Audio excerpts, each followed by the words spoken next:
Saludos, mi nombre es Hugo Felone y hemos venido a hacer ruido.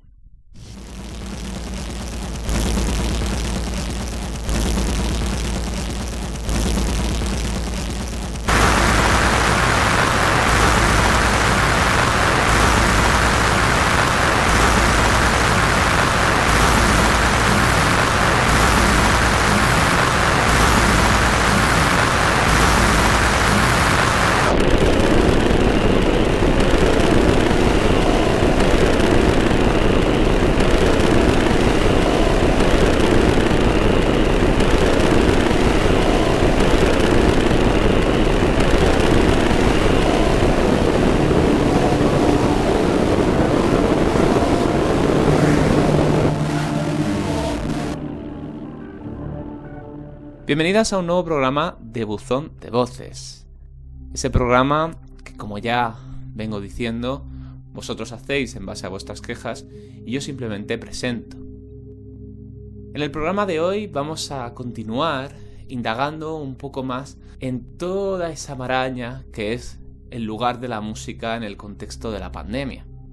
Para ello me gustaría empezar reflexionando, al hilo del anterior programa, sobre una queja que nos llegó en la que se hablaba de cómo nos obligábamos a tener que ser siempre productivos en un contexto como el que estamos viviendo. Y bueno, después de hacerla recibí varias felicitaciones por parte de gente de mi entorno en las que me dijeron que se veían perfectamente identificados en esa situación y que al final todos habíamos entrado en una espiral de producción y una espiral de autoexplotación incluso, de la que era muy difícil salir. Y al final se hace especialmente necesario reevaluar cuáles son nuestras prioridades y aprender a poner el foco en otros sitios, ¿no? Y en otras cosas que no sean pues el trabajo, la imagen que estamos proyectando o el ser siempre productivos. Dicho lo cual, me gustaría ir escuchando algunas de las quejas que tenéis sobre el contexto de la pandemia, porque creo que en muchas de ellas nos podemos ver reflejados todos. Vengo a criticar el modelo que ahora estamos viendo que triunfa, sobre todo en tiempos, pues eso, en los tiempos del confinamiento y de pues todo este 2020 y esta nueva normalidad extraña que estamos viviendo, que es el modelo de escucha de música online. Era algo que ya pasaba evidentemente antes de esto, pero ahora todo el mundo evidentemente pues no va a conciertos, no va a música en directo y todo lo escucha a través del ordenador normalmente, y este es el punto concreto que quiero tratar. Normalmente lo escucha a través de Spotify. Muy poca gente en el general de la población me da la sensación de que escuchen música fuera de Spotify. Algunos somos los que todavía escuchamos música en YouTube, que ahora está muy pesado con que te pongas YouTube Music, que no lo quiere nadie se lo va a instalar. Esto va a ser como Google Plus de su momento. Y bueno, hay gente que escucha Bandcamp, yo también lo escucho, pero al final el gran grueso es Spotify. Spotify que tiene, y esto es lo que yo quería decir, que tiene el monopolio prácticamente de la escucha online. Es que al final son una empresa tan grande y tan gigante que es que no dan opción a cualquier artista que, por ejemplo, ahora, en estos tiempos en los que no se puede tocar en directo, que son, no nos engañemos, los mayores ingresos para cualquier artista es la música en directo. Si tú quieres ganar algo de dinero con los streams que haces con las veces que escuchan tu música por internet, Spotify es una muy mala manera, en el sentido de que pues ganas muy poco por millones de escuchas. Realmente ganas cantidades que son hasta ridículas, pero es que ¿qué opción te queda? ¿Qué opción le queda a un artista que quiere estar en el mundo actual musical online que no es pasar por Spotify? Al final, cualquier artista que esté empezando en esto le conviene, y cualquier artista que realmente pudiera sobrevivir a Spotify y tener como su música exclusivamente en otro sitio, es un artista que realmente no necesita Spotify, que esa es la cosa. El contexto de la pandemia nos ha obligado a pasar por el lado de determinadas compañías tecnológicas. Es más, la queja que podemos tener quizás sobre Spotify podríamos extrapolarla a otras compañías en otros ámbitos. Por ejemplo, en el caso de las clases online o del trabajo, podríamos hablar del problema que es que tengamos que derivar estas clases a Google Meet o a otro tipo de herramientas. No obstante, el caso de la música quizás es más flagrante, porque desde hace mucho tiempo lleva habiendo una lucha por parte de los músicos para tener unas mejores condiciones en estas plataformas de streaming. No sé si lo sabéis, pero Spotify paga por reproducción mucho menos de 1 céntimo. Y con eso, las condiciones que tiene el músico se ven muy limitadas. Es más, el músico se ve obligado a depender del directo o incluso, en algunos casos, a seguir dependiendo de las ventas del formato físico para poder ganar algo de dinero de la música. Porque la verdad es que de Spotify, y mucho menos quizás incluso también de YouTube, no se puede ver apenas dinero. Podríamos decir que las únicas personas que ven dinero de esta plataforma son aquellas que no necesitan ese dinero para poder subsistir. Son personas que, sin ningún problema, ya tienen millones de reproducciones y por lo tanto ya tienen acuerdos comerciales con determinadas marcas, con determinadas compañías, y entonces ya no les preocupan estas cosas. Pero ese pequeño grupo, que tiene cierta legión de seguidores, aunque sea moderada, realmente podría haber algo de dinero de Spotify, pero no lo está viendo. Y al final estamos obligados, ¿no?, a pasar por el lado de esta compañía que además se ha vuelto hegemónica. Es cierto que en Estados Unidos hay una mayor competencia entre distintas plataformas, pero en España es indudable que Spotify es la que domina. Incluso en China, que tiene sus propias compañías, Spotify tiene una participación muy grande en Tencent, que es la gran compañía de streaming de ese país. Así, realmente podemos decir que el gran monopolio de millones de personas que consumen música en streaming sigue dependiendo de esa compañía. Es cierto que podríamos hablar de que sigue habiendo algo de libre elección, ¿no? La gente puede escuchar su música en YouTube. Es más, una gran mayoría de las personas sigue haciéndolo. Incluso podría descargarse las canciones en plataformas ilegales. Pero, en líneas generales, Spotify se ha vuelto el sinónimo de compañía de streaming musical. Y eso tiene muchos problemas, porque como ellos están en una posición de poder, como ellos están en una mejor posición que los músicos, ellos pueden poner las condiciones. Y como ellos pueden poner las condiciones, a los músicos no nos queda otra que acatarlas. Y eso es tremendamente peligroso, porque al final, igual que con el monopolio de las redes sociales también se puede ver, estamos dependiendo única y exclusivamente de las decisiones que toma una compañía que atañen a todos. Igual que en el pasado, por ejemplo, las decisiones que se tomaban alrededor de Facebook nos implicaban a todos y nos condicionaban a los millones de usuarios que estábamos en esa red social, pues lo mismo ocurre con Spotify para los músicos. No queda otra que pasar por ahí, no queda otra que moverte por esos ámbitos y al final queda una sensación un poco de aturdimiento, ¿no? Y una sensación un poco de desamparo. Hace unos años se planteó el debate sobre si debía haber alternativas públicas a los contenidos ofrecidos por Google. Realmente no era tanto el debate sobre si debíamos expropiar o no a Google y a YouTube, sino más bien una constatación de que en muchos casos estábamos dependiendo siempre de compañías privadas para el funcionamiento de Internet. Y eso podía ser problemático porque las normas por las que estas compañías se rigen y en general la manera en la que van a tratar nuestros datos no tienen por qué corresponderse con la manera en la que los países quieren que los datos se traten. Por eso se planteó ese debate. El problema con Spotify es un problema parecido, pero diferente. Al final, el gran problema de todas estas compañías es que aparentemente hay una libre competencia, pero a la hora de la verdad hay una acumulación de capital en unas pocas empresas que dominan todo. Y en el caso del streaming de música, esa empresa ha sido Spotify. Igual que en el de los vídeos, ha sido YouTube, por mucho que Twitch intente luchar contra eso. Pero realmente el modelo de negocio de Twitch y el modelo de YouTube son diferentes. Si nos detenemos más en el caso de Twitch y atendemos al modo en el que esta plataforma ha ido cogiendo peso en los últimos años, nos podemos dar cuenta de que realmente Twitch pone sobre la mesa un problema muy grande que ha tenido YouTube y que tiene también Spotify. Y es que los creadores de contenidos monetizan muy mal estas plataformas. Anteriormente los youtubers tenían dinero y a lo mejor un youtuber poco conocido en comparación con los grandes nombres podía incluso vivir de ellos si tenía un flujo de visitas constante. Ahora mismo estamos hablando de que personas que reciben 1.000.000 de visualizaciones al mes no pueden conseguir el suficiente dinero para vivir de YouTube y por lo tanto deben depender de Patreon o deben migrar muchos de sus contenidos a Twitch, donde existen más posibilidades de monetizar aquello que hacen. El problema es que, claro, la música no funciona igual. Nosotros podemos migrar contenidos de tipo musical a Twitch. Podemos hacer conciertos en directo, podemos hacer espacios de crítica musical, podemos hacer entrevistas, pero eso no soluciona el problema de la música. Realmente ninguna de esas cosas opera en el mismo espacio que Spotify. No hay una alternativa como la de Twitch a YouTube en la música.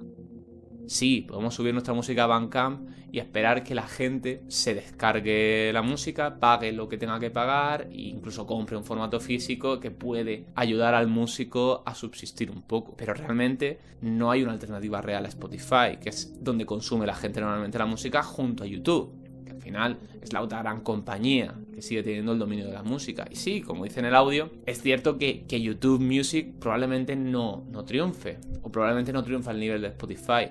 Pero lo que es cierto también es que a día de hoy la mayor parte de la gente sigue consumiendo mucha de su música en YouTube. Si tú quieres ponerle una canción a tus amigos y tienes una tele, una Smart TV, lo que haces no es poner la música desde Spotify. Lo que haces es buscar el vídeo en YouTube y ponerlo. Y así funciona un poco el sistema, ¿no? No hay alternativas a lo que ofrecen YouTube y Spotify. Realmente lo que se puede hacer en Twitch o lo que se puede hacer con un Patreon no está solucionando el problema. El problema fundamental es que una persona se le ha ocurrido mucho en hacer un disco o en hacer un videoclip y quiere que cada vez que se reproduzca, pues conseguir un rédito y conseguir unos beneficios. Y el problema es que tal y como funcionan estas plataformas a día de hoy, no hay apenas beneficios para estas personas.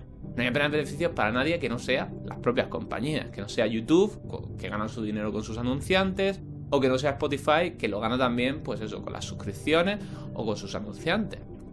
Y al final seguimos reincidiendo en una precariedad laboral para los músicos que me cuesta ver que se vaya a solucionar pronto. Es más, otra de las quejas que me ha llegado un poco al hilo de este segundo programa sobre música y pandemia versa sobre esta cuestión, sobre lo difícil que ha sido para determinados músicos en unas posiciones menos privilegiadas de poder mantenerse durante estos meses y de poder tenerse en cuenta el trabajo que estaban llevando a cabo.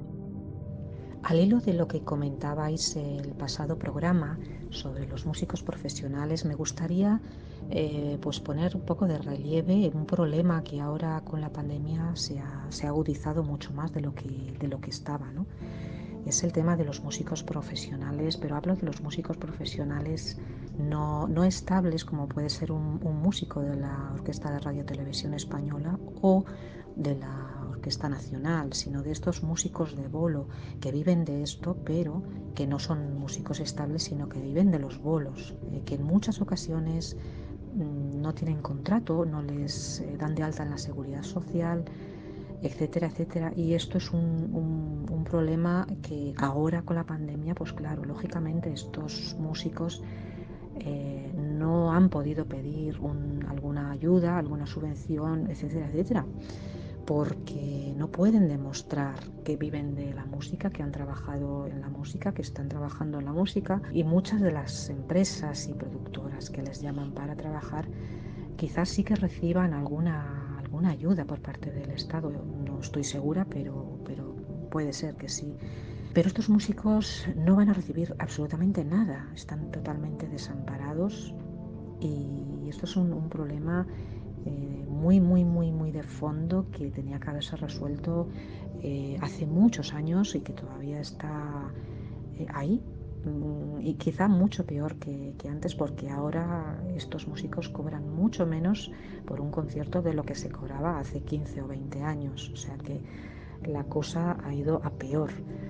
Entonces, bueno, nos llevamos las manos a la cabeza pensando en esos raides precarios que salen en el telediario, pero hay otros ámbitos que también están igual o peor y no salen en las noticias. Entonces mi queja es la siguiente, que hay un ámbito de los músicos profesionales que son muchos, cientos y cientos, que con la pandemia lo están pasando muy mal, que no todo es salir al balcón a tocar una canción o hacer por videoconferencia un concierto en streaming o lo que sea. No, hay un problema muy, muy grande que debería de solucionarse, que debería de haberse solucionado ya hace muchos años.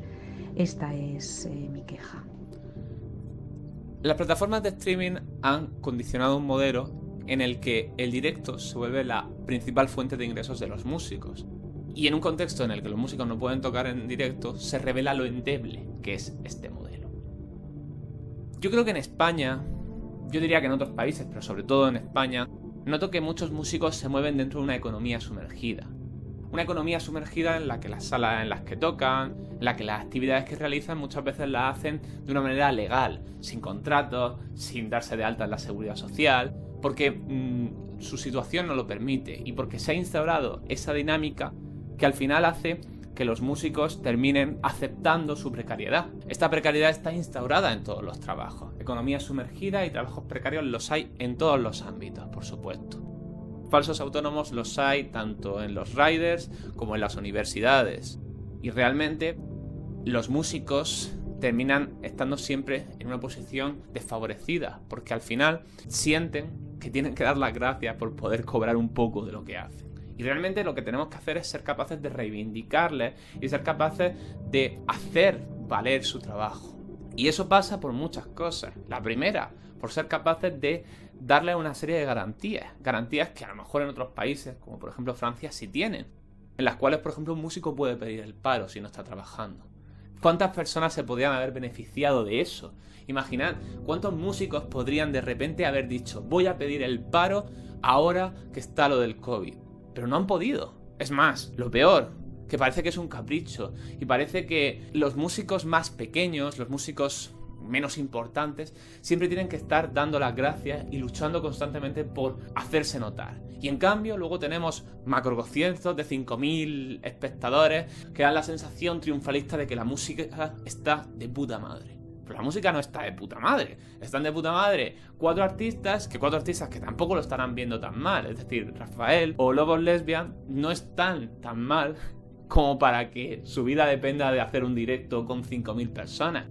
Entiendo que hay cierta búsqueda de decir, la música puede ser segura. Vale, lo entiendo, pero al mismo tiempo tengo la sensación de que se han perdido por el camino muchísimos músicos que podrían estar haciendo conciertos a una escala mucho más pequeña y que no lo están haciendo porque se nos ha hecho creer que no es el momento. Y luego, claro, ves a un gran artista de repente juntar a muchísima gente y dices: joder, ¿y por qué otra gente no puede hacerlo? ¿Y por qué otros artistas tienen que estar resignándose? Al final es una espiral de precariedad a la que los músicos se han visto abocados y de la que cuesta muchísimo salir. Y eso es también una de las cosas que más me preocupa de todo este contexto. ¿Hay de verdad una salida? ¿Hay de verdad un camino a seguir? ¿Hay una posibilidad de que la sociedad de repente diga: joder, hemos maltratado a los músicos, vamos a ponerles en el lugar en el que corresponde? Yo hay días que lo veo muy difícil y lo veo muy chungo. Y veo que al final nos llegan mensajes contradictorios. Y sí, cuando un gran artista intenta juntar a muchísima gente en concierto, parece que está intentando dar un mensaje positivo. Pero al final, a mí me da la sensación de que está construyendo el mensaje justo inverso. El de que, joder, los músicos, joder, ya están aquí liándola. Es que la música es muy problemática porque junta a mucha gente y es como... ¿pero por qué? Es que solo quiero que los músicos puedan decir que se dedican a hacer música y que una sala no les esté exigiendo pagar, sino que les pague, que les contrate. Es tan sencillo como: voy a tocar a un sitio, se me paga por tocar en un sitio, se me da incluso de alta en la seguridad social si hace falta. Pero no, obviamente seguimos con un modelo precario en el que no podemos declarar todo lo que hacemos. Creo que hay mucho de qué cambiar y este momento de crisis es perfecto para hacer un alto en el camino y decir: joder, vamos a ver qué ha pasado hasta ahora y vamos a ver qué podemos hacer para que deje de ser como ha sido. Ya digo, hay otros países que, aunque en una situación que también conviene mejorar, nos pueden indicar el camino a seguir. Nos pueden indicar qué es lo que hace falta para que los músicos no estén en una situación tan tremendamente precaria. Pero también, como digo, esa precariedad está tan instaurada a todos los niveles que cuesta muchísimo romper con ella. Yo creo que aún hay cierto espacio para la esperanza y las cosas pueden cambiar de cara al futuro. Pero, por el momento, no nos queda otra cosa que quejarnos sobre ello. Es febrero de 2021 y va a cumplirse un año de pandemia, pero se sigue esperando de nosotras que trabajemos y produzcamos como si no pasase nada, a la vez que nuestra vida está totalmente interrumpida y nuestra vida social y nuestro ocio se han visto reducidos a mínimos. Yo no puedo dejar de observar cómo la rueda capitalista se apodera todavía más de nuestro trabajo, aprovechando la situación y por tanto se adueña de nuestras vidas. Y es que ese ocio, que está prácticamente desaparecido, es el medio de vida de muchísimas personas. Que si tienes un grupo, tus conciertos se han visto en el mejor de los casos aplazados y en el peor suspendidos. Que no tienes ingresos, que a lo mejor estás tirando de ahorros. Y resulta preocupante esa huida hacia adelante en la que nos hemos metido, que es totalmente cortoplacista, que simplemente se ha dedicado a trasladar todo a un formato digital a la espera de que se vuelva a la normalidad, fingiendo esa supuesta normalidad, sin tener en cuenta las consecuencias inmediatas que la situación puede tener sobre nosotras. Y yo pienso mucho en los recursos que no siempre se tienen, que si eres músico y vives de ello, no tienes por qué tener los medios y el equipo para llevar a cabo tu actividad en tu casa en la que estás confinado, y para al final poder entrar a formar parte de ese enorme circuito de cultura online que se está creando. Este circuito que a mí también se me antoja cortoplacista, ya que en lugar de aprovechar los recursos que la tecnología nos ofrece, simplemente nos hemos dedicado a hacer todo en streaming. Y esta es en general mi queja, ¿no? Que nos hemos olvidado de la parte más humana, que estamos ante una situación extraordinaria y que jugar a que no pasa nada no funciona. Si Spotify ha agravado una situación ya de por sí precaria para los músicos, la pandemia ni os cuento. Realmente, como muy bien apunta el audio, lo que se han dado son soluciones cortoplacistas. Son soluciones que simplemente esperan a que esto del coronavirus desaparezca y volvamos a esa situación que había antes. Una situación que, como ya he dicho, no era favorable, no era buena. No veníamos de algo bueno, no veníamos de algo positivo. Llevamos debatiendo sobre la precariedad de los músicos, sobre Spotify, sobre lo difícil que es vivir de la música muchos años. Como mínimo, desde la crisis de 2008. Como mínimo. Y estamos desde hace 13 años... 13 años, coño, 13 años con la misma mierda. Y en ese sentido, pues creo que deberíamos aprovechar este contexto para decir, hay una serie de problemas estructurales en el mundo de la música que deben cambiarse. Hay una serie de situaciones malas que deben mejorarse. Y sí, hay gente que está intentando hacer cosas. Y no quiero ponerme derrotista. No quiero ponerme en plan, joder, todos los músicos están en la mierda, no se puede cambiar, tenemos que aceptar que el sistema es así y simplemente esperar a que las cosas vuelvan a estar bien para esas 4 personas, para esos 4 músicos y músicas a las que le iba medianamente bien. Creo que hay gente que está haciendo las cosas más o menos bien. Es difícil el consumo ético, la producción ética en el capitalismo, por no decir imposible, obviamente, pero bueno, creo que hay gente que tiene buenas intenciones. Bandcamp está intentando hacer cosas muy buenas al ceder todos sus beneficios un día cada mes, y me parecen muy buenas esas iniciativas porque ayudan a los músicos, que al final son los más damnificados de todo esto. Y claro, yo pienso que lo que pasa, o el contexto actual, se parece mucho a esa clásica metáfora o esa clásica parábola, ¿no?, de la rana en la olla. Nosotros llevábamos aguantando una precarización creciente, llevábamos aguantando un proceso en el que los músicos estaban cada vez peor, porque las condiciones iban agravándose de a poco. ¿Cuál es el problema? Que nosotros estábamos en la olla, bien calentita ya, y de repente llega el coronavirus y le mete el fuego a Tometer. Y nos quedamos como en plan, ¡ah, Dios, qué mal las condiciones, estamos horribles, estamos no sé cuántos! No, llevábamos horribles mucho tiempo, llevábamos mal muchísimo tiempo. Y lo peor es que no sabemos cómo salir de la olla. Necesitamos parar. Sí, ya lo dije en el anterior programa, pero me parece necesario recalcarlo. Necesitamos parar. Y no solo por nuestra salud mental, que me parece una razón loable e hiperválida, ¿no?, sino también simplemente para pensar en qué tipo de mundo queremos tener y cómo podemos llegar hasta ahí. Decía Mark Fisher, ¿no?, que en el contexto actual se ha instalado una especie de realismo capitalista, en el que aceptamos que el único sistema posible es el capitalismo y nos cuesta horrores pensar en un mundo diferente a él.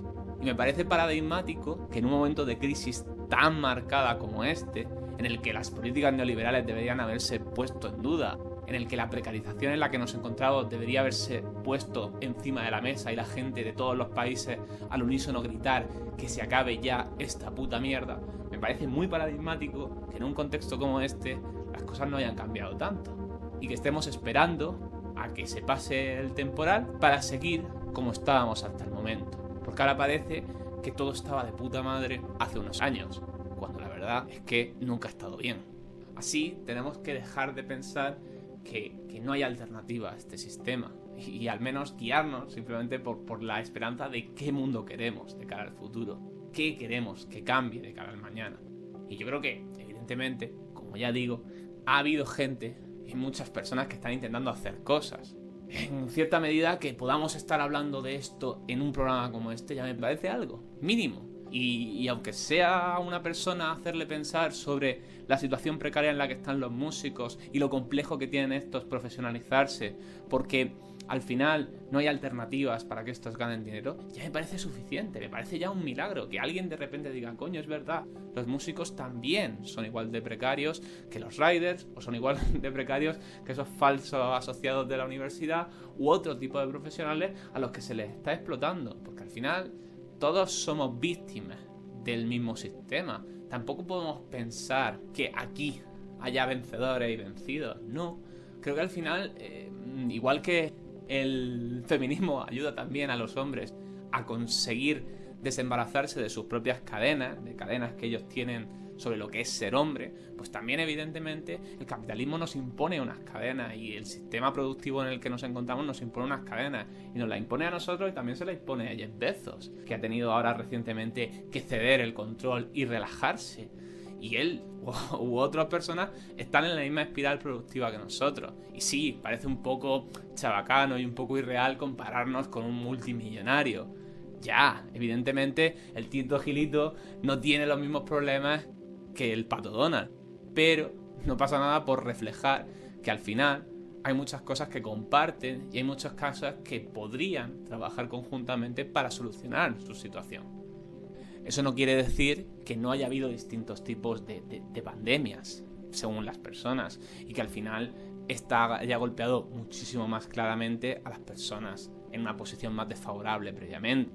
Por eso también es interesante que reflexionemos sobre los músicos, porque al final pues los grandes músicos van a seguir en una posición más o menos buena. Sí, a ellos también les afecta este contexto, a ellos también les molesta, pero no tendrán un cambio tan grande en sus vidas como esa persona que vive de la música a duras penas.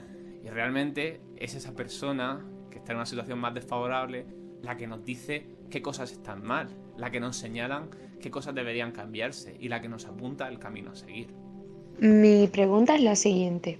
¿Cómo de posible es mantener todas las iniciativas que se han creado online durante la pandemia y el confinamiento posteriormente, post-COVID? ¿Es posible mantener todas las infraestructuras que se han creado? ¿Cómo va a converger el mundo virtual con el mundo de los conciertos físicos? ¿Tiene futuro entonces el mundo virtual? Me gustaría lanzar esa pregunta al aire y quizás dialogar y conversar sobre las posibilidades que nos ofrecen ambas formas de entender la cultura y la música. La pandemia ha traído muchas cosas. Un caso clarísimo es la propia Clami, de la cual depende este programa y sin la cual este programa quizás nunca hubiese nacido. No voy a mentiros, yo ya había pensado hace mucho tiempo en hacer un podcast. Yo ya había pensado mucho tiempo en que, ¿por qué no?, dedicarme a ese plan quinquenal que va a garantizar que dentro de 5 años todos los españoles tengamos un podcast que nadie escuche. Pero es verdad que nunca se me había ocurrido darle forma de esta manera. Había tenido otras ideas, había tenido otros planteamientos, pero cuando la propia Belenis, que es la que me ha enviado este audio, me dijo que ¿por qué no hacernos eco de las quejas de la gente, de las reflexiones que tiene todo el mundo? Pues jamás se me habría ocurrido hacerlo sobre quejas musicales, jamás se me hubiera ocurrido hacer buzón de voces. Y es algo con lo que me quedo, ¿no? Es una muy buena experiencia, es bastante gratificante la mayor parte de las veces. Y bueno, tengo que negociar mucho el tiempo para poder hacer este podcast dentro de esa especie de autoexigencia constante que tengo. Pero creo que que cuando saco un rato para poder ir acumulando vuestras quejas y reflexionar sobre ellas, quedan cosas bastante interesantes. No tanto por lo que yo pueda decir sobre ellas, sino por lo que vosotras tenéis que decir, por todas esas reflexiones que expresáis y que son las que alimentan de verdad este programa. Dicho lo cual, me gustaría reflexionar sobre lo que se me ha preguntado en el último audio y plantear qué clase de futuro queremos, porque yo creo que esa es la pregunta que tenemos que hacernos ya ahora que están las vacunas, ahora que las cosas están moviéndose. Creo que ya es un buen momento para preguntarnos qué queremos del futuro. Y yo creo que los otros audios también han permitido hacer ese tipo de reflexiones, porque la precariedad de los músicos, los problemas que tienen estos en las plataformas de streaming o directamente esas soluciones cortoplacistas son las que alimentan un poco lo que pase en el día de mañana. Creo que con la pandemia nos hemos lanzado como locos a hacer cosas en internet. Si ya había una sobrecarga de contenidos en internet, ahora ya la cosa se ha vuelto loquísima. Como ya digo, todo el mundo tiene un podcast, todo el mundo tiene un streaming en Twitch, todo el mundo tiene algo que hacer. Y yo a veces me siento hasta culpable de estar contribuyendo a esa sobrecarga de información. Pero no nos queda otra que entrar en el juego y no nos queda otra que entrar en esta dinámica. Aún así, creo que como con todo, pues ahora mismo habrá muchas propuestas y tendrán duración y tendrán pervivencia solo unas cuantas. Y el resto pues quedarán un poco en el olvido y probablemente la gente esté esperando a volver otra vez a la normalidad. Y ahí es donde me hago mi gran pregunta. Mi gran pregunta es, ¿de verdad podemos volver a la normalidad?